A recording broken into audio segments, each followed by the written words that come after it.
depending on Matu's performance, that's gonna kind of make it so that they can either fight early or not, because Enigma does need a little bit of time. I want to see Mickey step up a little bit here as well.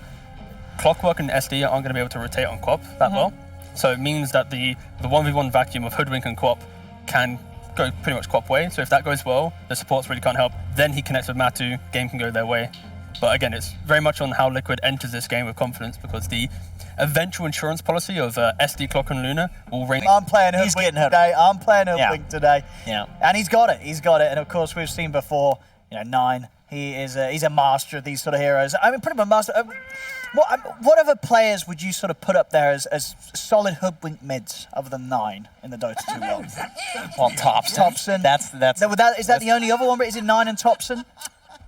Can I think of anybody else that plays? I mean, I could name some that have played it, or random NA players that have tried it, but nobody really to the degree of success that Thompson has with it. Yes. Or Nine on these sort of. It's funny. Been great on it. It's like these are like Thompson-esque heroes that Nine plays. It's like people say, playing these non-traditional mids it doesn't work for a lot of people. It's quite hard. But Nine obviously does it exceptionally well. Yeah. 30 seconds. And it works well this game. I mean, of course, as we said, I'm sure he probably did just want to play it anyway. But is there anything in particular that makes the mid Hoodwink look pretty nice against what we have on the side of Liquid? I think it does damage. It's a hero. I love Fives doing this now. This is such a good answer to the creep cutting thing that people just didn't do before. Like anticipating the creep cut and then pulling the wave to the cut wave instead of using the camps. He's going to die for it, apparently. Oh, and waste to salve, unfortunately, for himself. And also end up giving the first split over towards the core. Zai, he's the one to take it. Also be able to get some good hits onto Skeeter as Skeeter tries to get back over to the creep wave. So for the smooth moves they were trying to do around the creeps, it does end up hurting them a little bit there. Get more out of the game rather than just having some carry that will farm versus Visage. Let's own it. I mean, I just wouldn't think that this would own the lane so hard, but it is. We're going to see Nine turn up and try and help fight back here. He's going to have the ult hit coming in. Boxy's looking to block it, though. Standing in the way, he'll tank the hit here to make sure that Matuma Man can get back to safety. And Stania should also die here, trapped in the Cox. In fact, Matt's going to jump back in because he got the backup of Mickey. In with the Sonic Wave, hits onto the three of them. Blows up Snaking. 33 and Fada both very, very low. They'll end up denying 33. So Mickey turning up to try and hit back, and we'll force two of them off the map on Tundra's side of things. Matu gets out of there. That's him and Nine. Mickey is going to jump into this. See if they can take him down, though, as he has got backup. Boxy just throws himself straight over towards them to take their attention away from the cause. Liquid still thinking about whether they can get in on this fight. Instead, he'll start things off with the Telekinesis Sonic Wave, as they'll take the support trade. I feel like poor Boxy's running into every fight and just dying. that's all we're seeing. Oh, Snaking. Have they got enough control there? Nice push back with the cogs into the drop down of the birds. They'll do it. They take out Mickey. Snaking also trying to stay on top of the target of Matu. And bringing over Skeeter as well. Matu, he's in trouble. The beam comes crashing down. A lovely little move into the mid lane there, started by Snaking. Zai on this top side. See if they get the fight with the Blink Dagger reveal from Zai. So they're going for the bait play here, because you know that against Enigma, there's always going to be smokes into him, or plays into him. Snaking. It's going to start with a bit of a poke onto Matuma Man. Now over from the side, Mickey jumps in, looks to burst down Fado. They kill off Matuma Man, they'll lose Fado for it, but Tundra, they're more than happy with that trade. They're going to try and chase for more as Mickey out with the blink. Zai having to run, but they've got their eyes on him. He's been silenced, the hook shot not going to quite catch. Snaking controlling Insania off to the side, but Mickey's there to back Insania up. They'll kill off Snaking, but they will lose Zai up top. As 3 go down on Liquid, the last 2 will manage to TP out.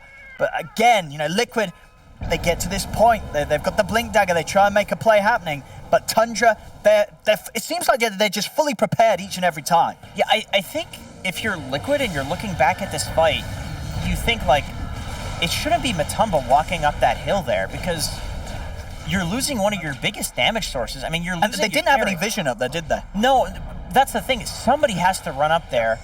I mean, I guess it has to be Boxy, but I feel like Boxy might just instantly die as well, and then they lose the fight. It's almost like they should have just taken another angle. Like, maybe that play, in retrospect, is something that just doesn't work because Boxy, since he's died so many times, is not strong enough to walk up that hill, so they don't have anybody that can walk up that hill. Look at this here, snaking. Be able to find Estonia behind the tower. I mean, let's see what they can do. They instant silence. Zai tries to jump in to get something done, but immediately gets caught out by the silence. Skida, he's just going to head in with the BKB. Take out Zai. Boxy's also going down. I mean, it feels like it really is just very quickly falling apart for Liquid. You know, you could almost sense this was coming when the... It's like you get to this point, they have the BKBs on Liquid, which is what they're waiting for. I mean, that's the only way they come back, right? A good BKB Black Hole. But now there's so much physical damage on Tundra. I feel like you just die to a crit from 9. I wouldn't be surprised if we see that. Let's see what Liquid can rally together here. They need like a 3-man hole. Hey, they'll start things on the 33, but the backups in. Snakehead comes in with a hook shot. Sonic Wave on the 33, still outside, jumps in with the Black Hole. He's managed to catch a couple of them, but 9 still gets the ult hit off. It's not the fight that Liquid were looking for. As Boxy goes down, they will get 33, but Insana and Matu, they're in trouble because 9, he's still ready to poke. Maybe actually, it goes better. 9. Can they get him as well? Actually, this is going to be huge if they can. He's going to have to push back in a second, but all right, they get the cleanup. It was the fight. What am I on about? This was as good as it could get for Liquid. They take down everybody on Tundra. Mass has to guess in saying even if they found one, Liquid's going to be off to a good start to the fight. They're the two big targets. They will. They have, I mean, these are two fairly squishy heroes. Okay, Mickey is going to try and get the information. They'll put the Black Hole down onto the Luna, but the BKB was already out. Sonic Wave Burst comes in. Can they take out Skeeter through the BKB? They can. They bring down Skeeter over to the side, charge over to Fada. They've taken him out as well. Fada brought back for this one. 33 tries to finish on side with the Soul Assumption, but it isn't enough damage. 33's got to bail out, go for the TP. He'll make it out just in time before the Boundless Strike comes in, but it's 3 down on Tundra. Liquid again able to pull the fight off. As they get him with that lockdown, it's long enough to hold Skeeter through the BKB, and now it's Liquid that will be moving to Roche and taking this Aegis, and with this going to their hands, they'll be fully turning the game around. But I suppose they're setting up to potentially steal the Roshan. I mean, can they? It's a risk, but maybe they need to take those risks. They're down 19k. They're taking the outpost, which means I feel like Skeeter's going to buy back. I mean, Matu, he's going on the aggressive.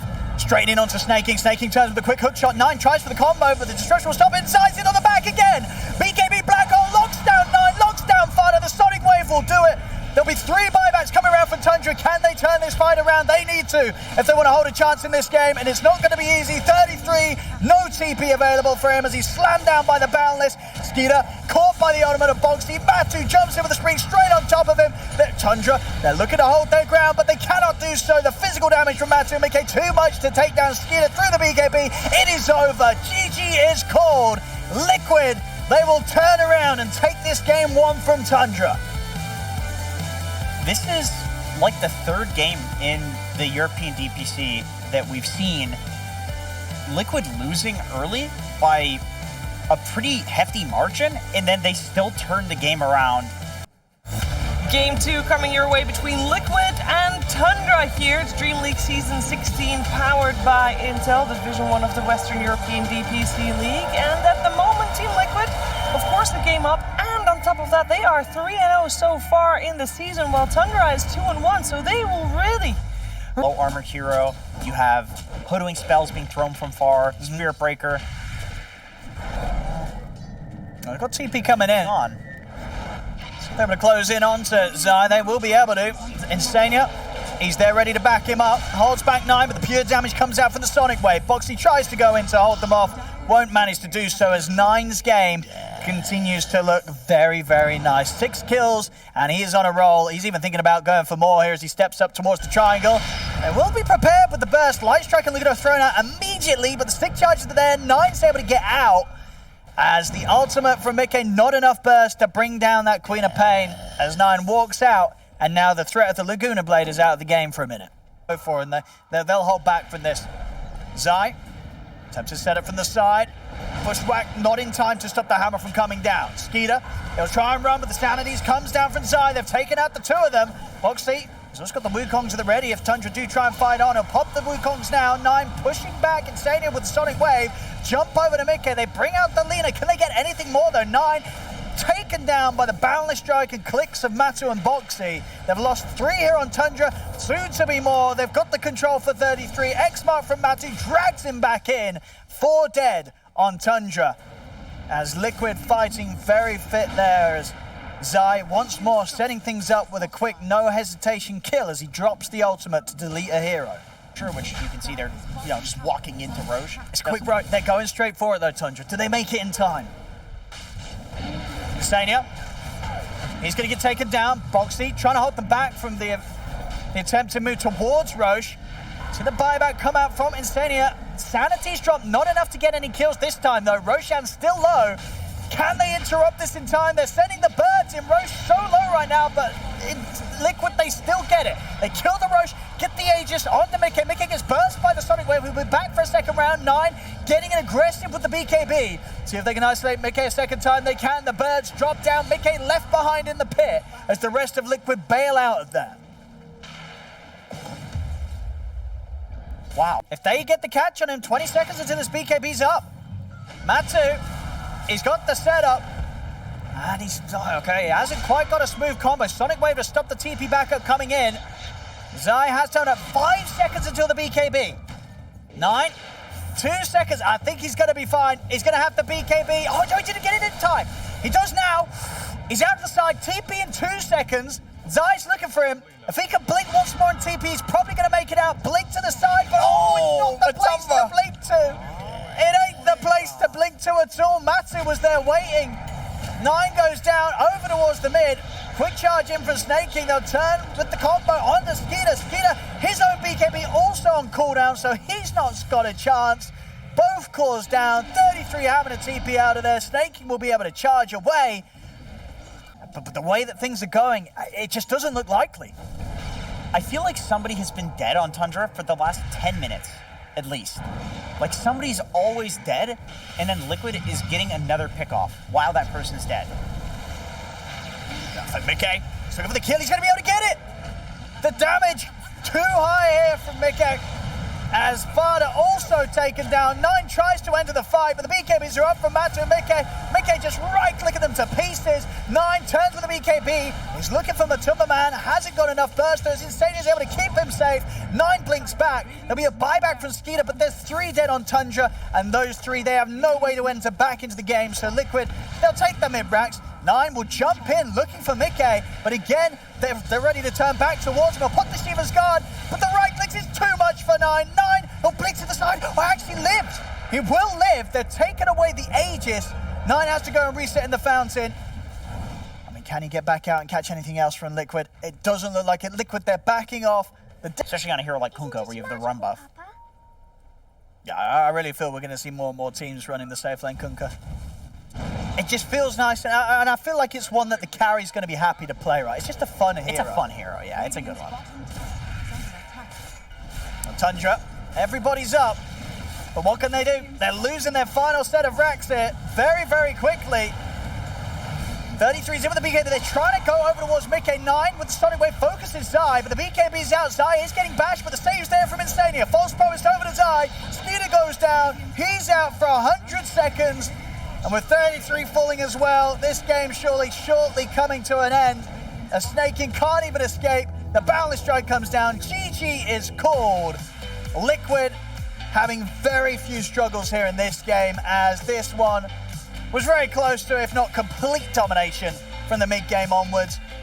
Tundra just completely disassembled. They never were able to get anything done as 5. I don't remember, other than that last attempted fight from them when they were down 20k, them ever reaching a point where they turned up as 5, used their